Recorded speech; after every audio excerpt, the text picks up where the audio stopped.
ஆப்பெரிவா திருவடிகளே சரணம். இன்றைக்கி நம்ம முருகப்பெருமானுக்கு ஒரே ஒரு விளக்கு ஏற்ற போகிறோம். அந்த விளக்கு ஏற்றுறது எவ்வளோ ஒரு பெரிய வாழ்க்கையில் வெளிச்சத்தை கொடுக்க போகுது அப்படிங்கிறத பார்க்க போகிறோம். உங்களுக்கு என்ன வேணுமோ நீங்கள் கேட்கலாம் முருகப்பெருமான் கிட்ட. ஒரு இருட்டில் ஒரு விளக்கு ஏற்றினோம்னா எப்படி வெளிச்சம் வருமோ அதே மாதிரி நீங்கள் இந்த விளக்கை ஏற்றுனீங்க அப்படின்னா கண்டிப்பாக உங்களுடைய இருண்ட வாழ்க்கை அப்படிங்கிறது வெளிச்சத்துக்கு வரும். வெளிச்சத்தில் இருக்கிற வாழ்க்கை இன்னும் கொஞ்சம் பிரகாசமாகும். என்ன செய்யணும், எப்படி செய்யணும் அப்படிங்கிறத இந்த பதிவில் பார்க்கலாம். அதுக்கு முன்னாடி நம்ம சேனலை சப்ஸ்கிரைப் பண்ணாதவங்க சப்ஸ்கிரைப் பண்ணி சப்போர்ட் பண்ணுங்கள். வாங்க பதிவுக்குள்ளே போகலாம்.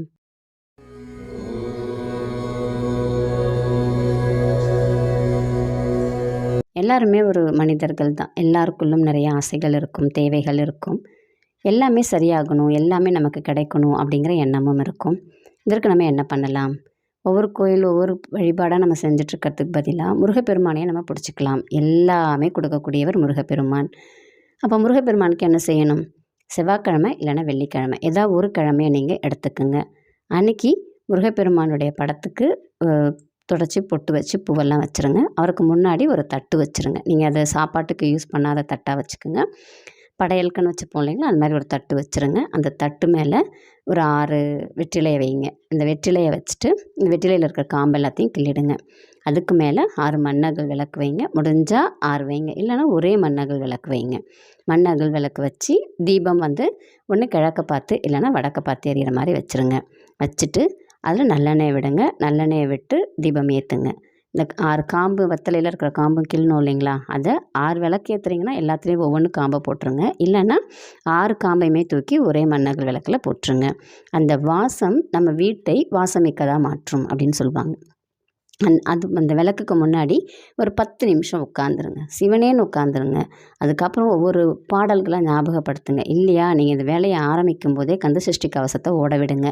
நல்லா வீடு ஃபுல்லாக கேட்குற மாதிரி நல்லா சத்தமாக ஒலிக்க விடுங்க. இல்லையா, உங்களுக்கு என்ன பாடல் தெரியுமோ, நாளென் செய்யும் பாடல் தெரியுமா, அதை சொல்லுங்கள். இல்லையா, ரொம்ப ரொம்ப எளிமையான உருவாய் அருவாய் உளதாய் இளதாய் மறுவாய் மலராய் மணியாய் ஒளியாய் கருவாய் உயிராய் கதியாய் விதியாய் குருவாய் வருவாய் அருள்வாய் குகனே, இந்த பாடலை சொல்லுங்கள்.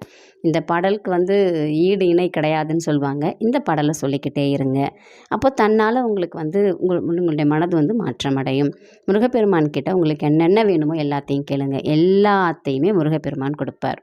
நைவேத்தியமாக நீங்கள் கல்கண்டோ திராட்சையோ, இல்லை உங்கள் வீட்டில் பால் இருக்கா வைங்க. இல்லை பழம் 2 வாழைப்பழம் இருக்கா, 2 வாழைப்பழம் வைங்க. உங்கள் வீட்டில் என்ன இருக்கோ நீங்கள் அந்த பொருளை வச்சே நீங்கள் நெய்வேத்தியம் பண்ணலாம். முருகருக்கு நெய்வேத்தியம் பண்ணிவிட்டு அதை நம்மளே பிரசாதமாக சாப்பிட்டுக்கலாம்.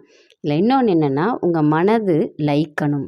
உணர்வு பூர்வமாக நீங்கள் முருகனை கும்பிடணும். அப்படியே லயிச்சு நீங்கள் கும்பிட ஆரம்பிச்சிங்க அப்படின்னா கண்டிப்பாக நீங்கள் வாழ்க்கையில் ஜெயிப்பீங்க. உங்கள் மனதிற்குள் முருகப்பெருமான் வருவார். அதுக்கு முன்னாடி உங்கள் மனதை கொஞ்சோண்டு சுத்தமாக வச்சுக்கோங்க. யாருக்கும் நம்பிக்கை துரோகம் பண்ணாதீங்க. நம்பிக்கை துரோகம் பண்ணிங்கன்னா முருகப்பெருமான் மனதுக்குள் வரமாட்டார். அந்த துரோகம் மன்னிக்க முடியாதது. அதனால் யாருக்குமே நம்பிக்கை துரோகம் செய்யாதீங்க. முருகப்பெருமான் உங்கள் மனதில் அமருவார். உங்கள் மனதுக்குள்ளே வந்துட்டார் கடவுள் அப்படின்னா அதுக்கு மேலே உங்களுக்கு ஏதாவது வேணுமா? நீங்கள் என்ன செய்யணும், எப்படி செய்யணும் அப்படிங்கிறத அவரே உங்களுக்கு செய்ய போகிறார். நம்பிக்கையோடு செய்யுங்க. கண்டிப்பாக உங்களுக்கு பலன் உண்டு.